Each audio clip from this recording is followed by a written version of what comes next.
2020년 대구교회 코로나19 집단 감염으로 큰 화제가 되었던 사이비 종교 신천지, 사이비. 겉으로 보기에 올바르고 비슷한 것 같으나 속은 전혀 다름. 사이비 종교는 말 그대로 정상적인 종교 같지만 속은 전혀 다른 비윤리적인 종교를 뜻한다. 신천지뿐만 아니라 사이비 종교는 전 세계적으로 퍼져 있으며 믿음, 희망, 사랑, 진리와 같은 모호하고 긍정적인 가치를 이용한다. 논란 선정, 대한민국 최악의 사이비 종교 중 가장 기괴하고 광기 어린 아가동산. 아가동산의 실체를 논란과 함께 제대로 파헤쳐보자.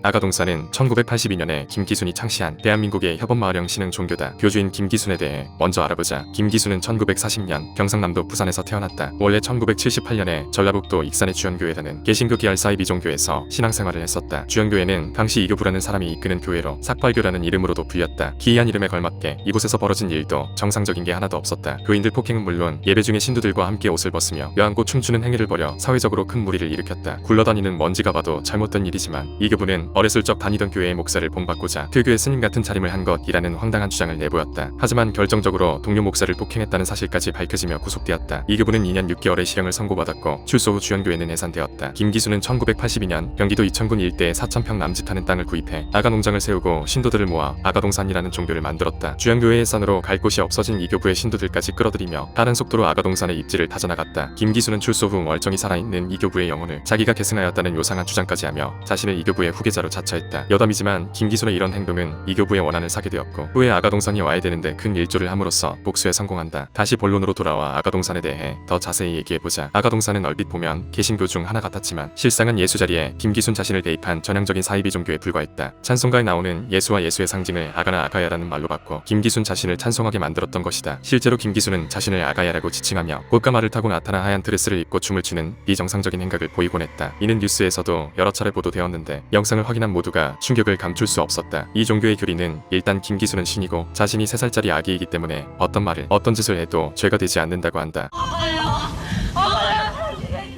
이것을 아가동산의 아가야 법이라고 불렀다. 또 기성 종교에 대한 무차별 비난으로 자신을 따라야 한다고 강력히 주장했다. 말도 안 되는 주장이지만 아가동산의 신자들에겐 엄격히 따라야 하는 법이었다. 아가 농장은 전형적인 노동착취형 농장이었다. 신도들은 낮에는 농장에서 일하고 밤에는 공장에서 CD나 테이프를 만들어야 했다. 하지만 여기서 발생한 수익이 어디로 갔는지는 김기순만이 알고 있다. 신도들에게 1년에 딱 4번의 휴가를 줬는데 신정, 광복절, 크리스마스 그리고 김기순의 생일이었다고 한다. TV나 신문, 외부 출입은 물론 가족 면회까지 바깥 소식을 접하는 건 아예 금지되었다. 심지어 가족도 김기순만을 사랑해야 한다는 이유로 다 갈라놓았다. 또 김기순은 지상천국을 세운다는 이유로 신도들의 재산 50억 원 정도를 강제로 빼앗기도 했다. 수사 당시 김기순의 금고에는 만원권 지폐로 현금 7억과 1996년에 환율로 1600만원 상당의 달러가 보관되어 있었다고 한다. 교주 김기순의 말을 거역할 경우 죽음까지 각오해야 할 정도로 지옥의 날들을 보낸 신도들. 그 과정에서 과로로 죽는 사람은 수없이 많았고 더 충격적인 건 폭행 및 살인, 안매장을 당한 사람도 있었다고 한다. 들키지 않을 거라고 생각했겠지만 이곳에서 무려 신도 3명을 살해한 것이 목격자에 의해 발각되었다. 이 내용은 굉장히 끔찍하고 잔인했다. 7살밖에 되지 않은 아이에게 김기순을 믿지 않는다는 이유로 돼지우리에서 일주일 동안 굶기고 무차별 폭행 후 죽게 만들었다. 과수원 관리 책임자이던 윤모 씨도 교주의 말을 잘 안 듣는다며 살해했다. 강모 씨는 교주의 아들과 사귄다는 이유로 창고에 끌려가 여러 신도들의 강목에 맞아 타살당했고 교단 측은 이를 가출로 처리했다. 사람이 한 짓이 맞나 싶을 정도로 악랄한 만행. 조금 더 빨리 밝혀질 수 있었지만 심장질환과 음독자살 등을 주장하며 치밀하게 은폐해왔다. 하지만 범죄를 저지르면 언젠가 꼭 밝혀진다는 것. 1995년 아가동산 이탈 주민들이 교단 측의 탈세와 사기 등 온갖 비리에 대해 경찰에 진정서를 제출했다. 처음엔 증거 불충분으로 20일 만에 종결 처분이 내려졌으나 1996년에 같은 내용의 진정서를 한 번 더 제출하자 그제야 경찰은 재수사에 나섰다. 검경 합동수사에 돌입해 김기순 외 10명을 살인 및 사기 혐의로 기소했다. 문제는 여기서부터다. 1997년 4월 김기순에게 사형을 구형했고 나머지 간부들에게는 중형을 구형했다. 하지만 그 사이에 사회적 이슈들이 잇따라 터지며 아가동산 사건은 점차 잊혀졌다. 엎친 데 덮친 격으로 신도의 사체를 직접 안매장했다던 굴삭기 기사가 진술을 번복했다는 사실이 밝혀지며 검찰의 무리수 조사에 대한 의혹이 퍼져나갔다. 결국 김기순은 조세 포탈, 횡령 등 혐의 대해서만 유죄가 인정되어 징역 4년과 벌금 56억 원을 선고받았다. 당시 재판부는 아가동산이 순수한 협업마을에서 시작되어 조금의 변질은 있었지만 종교의식과 포교활동이 없는 것으로 보아 사이비 종교라고 단정할 수 없다고 발표했다. 물질적인 증거는 부족하지만 피해를 당한 사람들이 적지 않았기 때문에 죄에 비해 너무 가벼운 처벌을 받았다며 모두가 분통을 터뜨렸다. 신도 안매장 사건을 파헤치기 위해 발굴 작업을 계속 진행했지만 결국 유골은 나오지 않았고 김기순은 공소시효 만료로 수배가 해제되어 흐지부지하게 수사가 종결됐다. 출소한 김기순은 아가동산을 떠나 신도들의 돈을 착취해 세운 레코드 회사로 다시 일어서기 시작했다. 이는 바로 우리가 잘 알고 있는 신나라 레코드다. 아이돌 음반 판매 장사를 시작하며 뻔뻔하게 재기에 성공한 그녀. 여기서 신나라는 그저 신난다는 의미가 아닌 아가동산의 규리였던 신의 나라라는 뜻의 신나라다. 현재 명목상 대표이사는 당시 아가동산의 경리를 담당했던 사람의 이름으로 되어 있다. 김기수는 현재도 신나라 레코드의 회장으로 재임 중이며 외부의 모습을 드러내지 않고 부유하게 잘 사는 것으로 보인다. 인간의 나약함과 불안한 심리를 교묘하게 이용하는 사이비 종교. 그들의 만행은 현재 대한민국뿐만 아니라 전 세계에서 지금도 계속되고 있을 것이다. 약한 사람이 사이비 종교에 빠지는 것이 아니라 사이비가 의도적으로 사람을 약하게 만들고 있다. 믿음의 대상을 찾기 전에 나 자신을 먼저 믿어보자. 어떻게 보면 개인의 자유인 그 믿음이 남은 물론이고 자기 자신에게도 절대 피해를 줘선 안 될 것이다.